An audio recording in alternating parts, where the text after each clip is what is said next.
Thank you, Amber.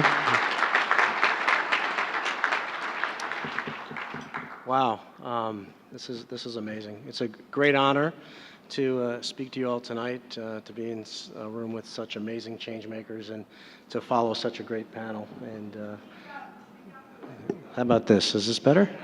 All right. So I want to tell you a story. Hopefully to wake everybody up a little bit, and it's a story about a journey. It's a story about a monumental event that took place nearly 50 years ago. Now, this event fundamentally changed the way we see ourselves. And although this event forever changed the course of human history, it's an event, for the most part, that has been forgotten. So the story starts on a winter morning, December 21st, 1968, at the Kennedy Space Center in Florida. Atop the tallest, the heaviest, the most powerful rocket ever brought to operational status, the Saturn V, sat the crew of Apollo 8, Commander Frank Borman, Command Module Pilot Jim Lovell, and Lunar Module Pilot Bill Anders. The aim of the mission to be the first crewed spacecraft to reach and to orbit the moon, and of course, to return safely. 3 days later, on December 24th, 1968, Christmas Eve, 1968, when Apollo 8 came out from behind the moon on its fourth orbit, the crew witnessed something that had never been seen before by human eyes. Commander Frank Borman was the first to see the amazing sight, and he called in excitement to the others, taking a black and white photo in the process. In the ensuing scramble, Bill Anders took the more famous color photo, and it was all captured on the voice recorder. Oh my God, look at that picture over there.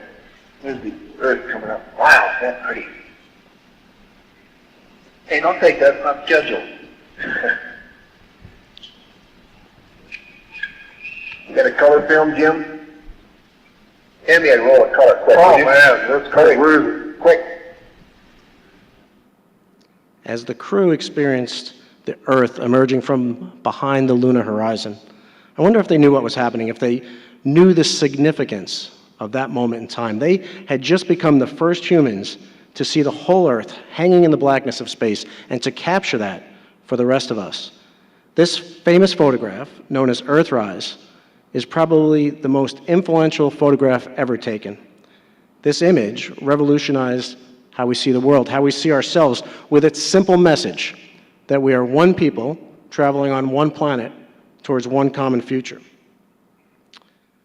But unfortunately, the significance and the meaning of this image has, for the most part, been forgotten.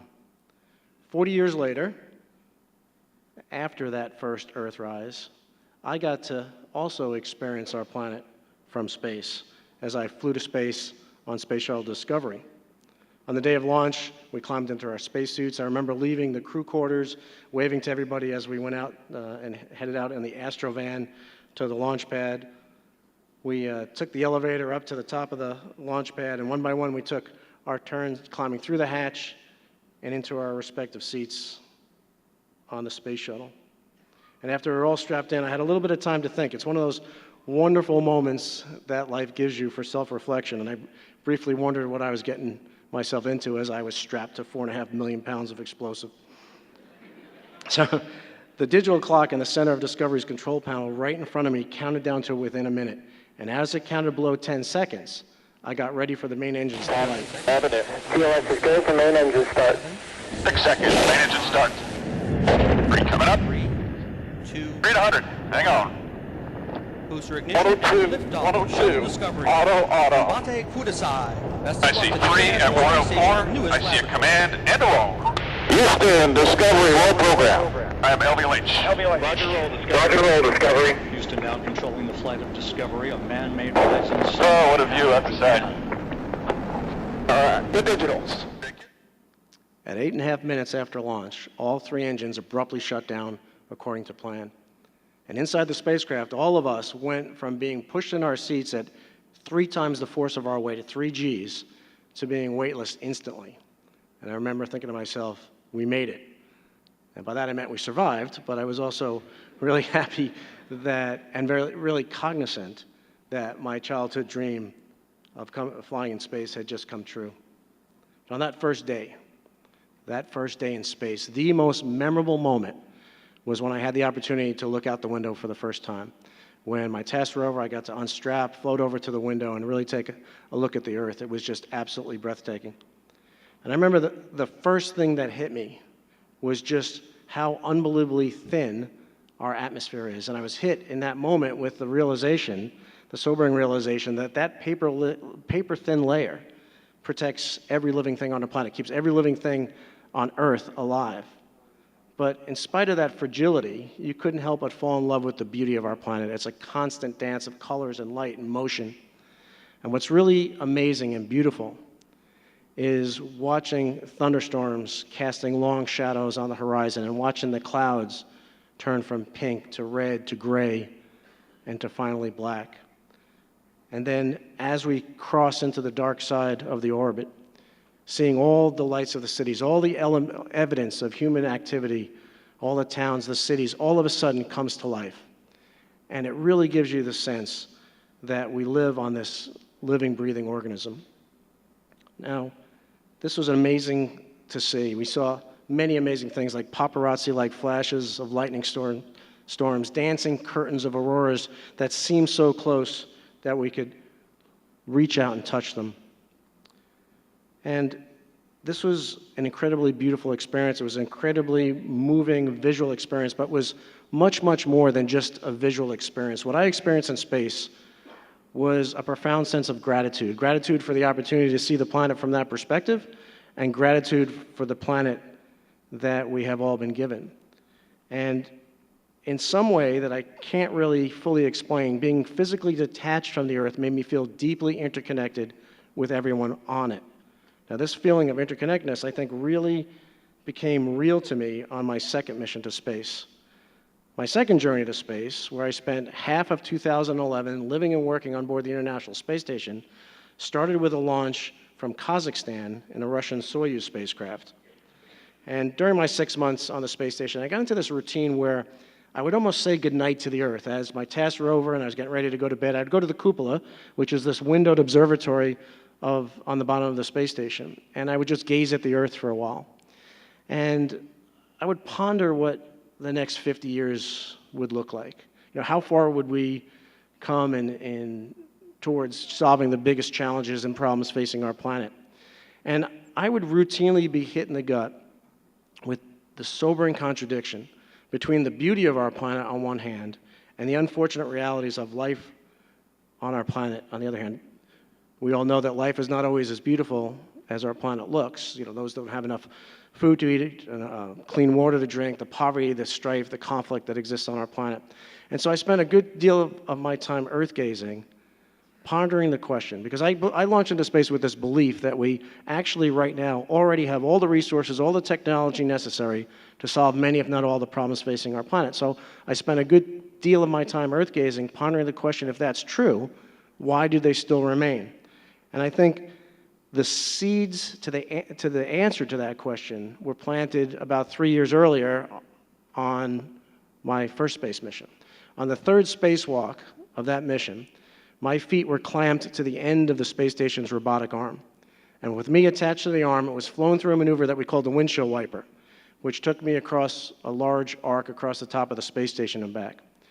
And so at the top of this arc, I was 100 feet above the space station, looking down at this beautiful sight against the backdrop of our indescribably beautiful planet 240 miles below, and the sheer beauty of it took my breath away.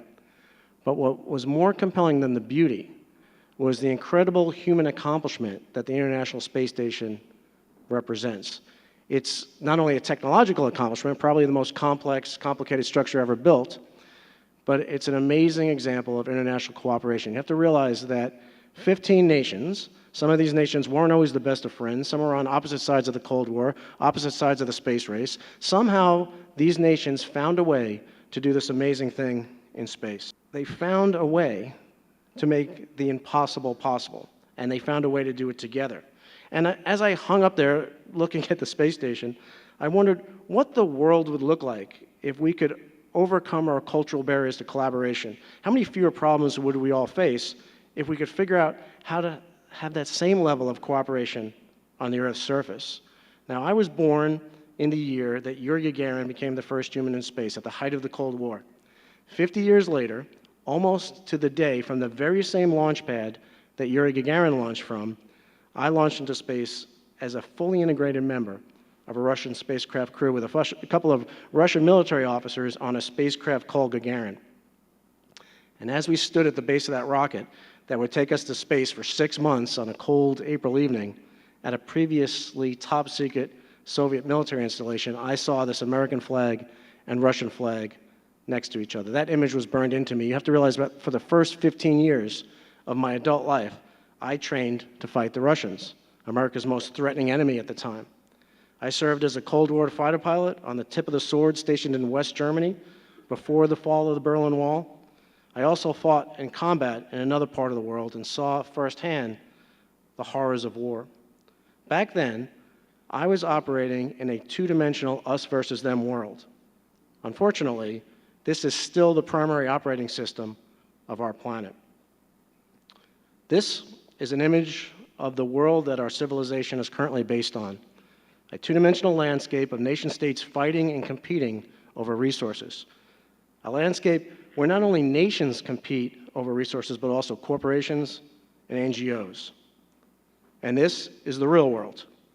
Nearly 50 years ago, this was the image taken by the Apollo 8 astronauts. This image represents the fact that we are one people traveling through the universe together on one planet towards one common destiny. From this perspective, you can't see nation states. All you see is the fragile oasis that's our home planet Earth. So let's look back at this two-dimensional image. This is something that we have created, not based on reality. This image may have served us in the past. It may have been appropriate when we lived in a world where it was not as apparent how interdependent we all are. It may have been appropriate before we realized that humans could destroy the life support systems of our planet. And it may have been appropriate when nation states could operate in relative isolation.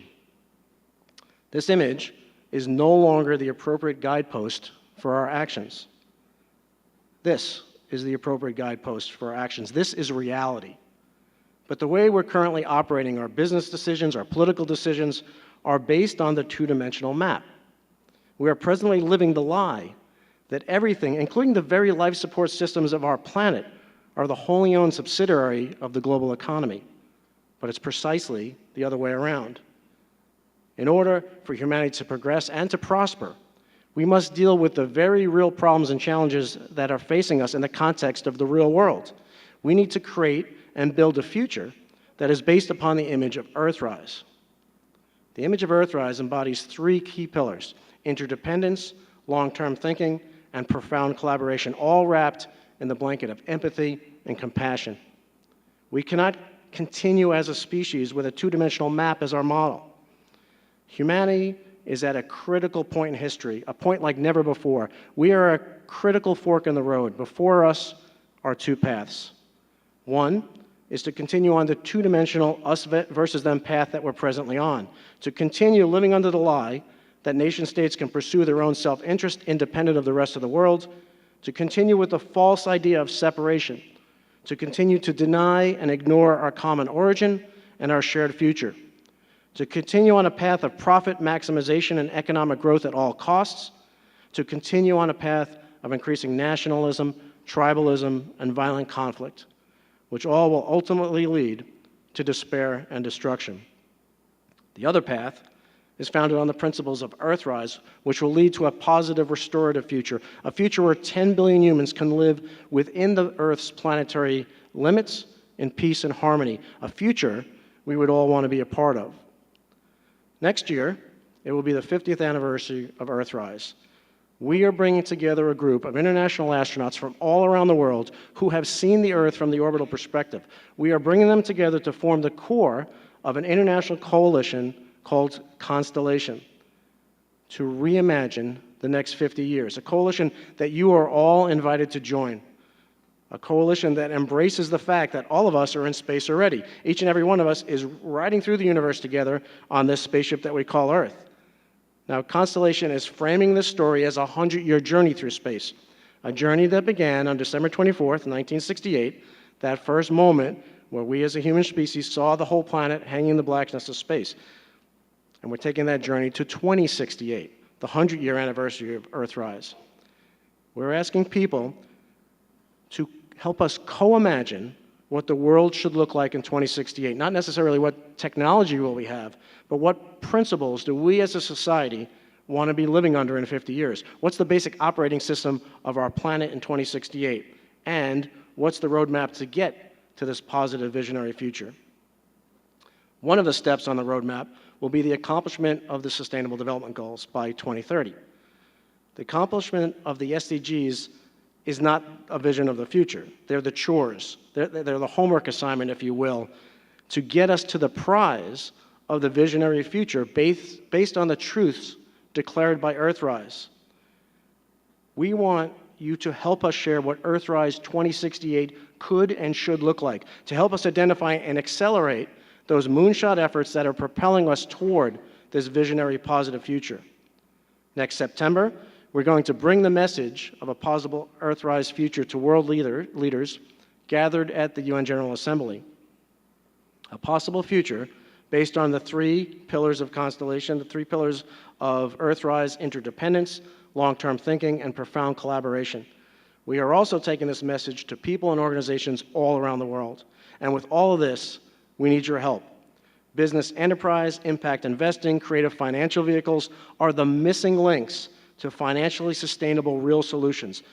The very topics that you will discuss over the next few days are the rocket fuel to power real, positive, disruptive change. Change that doesn't slap Band-Aids on issues, but makes massive course corrections to the very trajectory of our society. Now, I want to give you a challenge. The challenge is, in seeking efforts to fund, I ask you to look for solutions that embody the 3 key values of Earthrise: interdependence, long-term thinking, and profound collaboration. Interdependence, when boiled down, is the understanding that what happens on one side of the planet affects everywhere else. Long-term thinking moves away from a time horizon that only considers the next shareholder report or election cycle and starts to think multi-generational. And one of the key requirements enabling profound collaboration is openness and transparency and the willingness to share data. With all of these principles in place, we can propel real solutions that scale to solve massive challenges and help us lead towards a visionary future in 2068. We have the capacity for so much when we work together. So let's come together and create a visionary future that we can all believe in. By being here, you have all stepped up to be agents of change. You already embody this new system.